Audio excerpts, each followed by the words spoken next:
နာသောရာစာယောအစေယစိနာတိအနိုင်မယူထိုက်တဲ့ပုဂ္ဂိုလ်ကိုအနိုင်ယူတဲ့ပုဂ္ဂိုလ်ဟာမင်းမဟုတ်ဘူးတဲ့အနိုင်မယူထိုက်ရင်အနိုင်မယူရဘူးလို့ဆိုလို့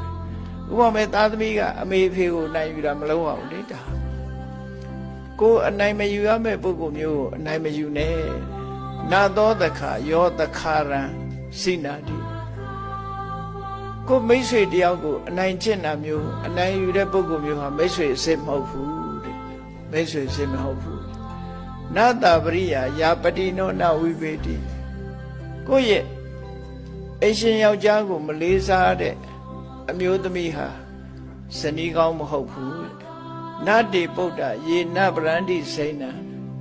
ပုံမင်းနေတဲ့မိဘကိုပြုစုလုပ်ကျွေးမှုမရှိတဲ့သားဟာသားအစ်မဟုတ်ဘူးဆိုလိုတာဘုရားမပြည့်စေရဘူးလို့ဒီလိုဟောလို့ရင်ဖြစ်တယ်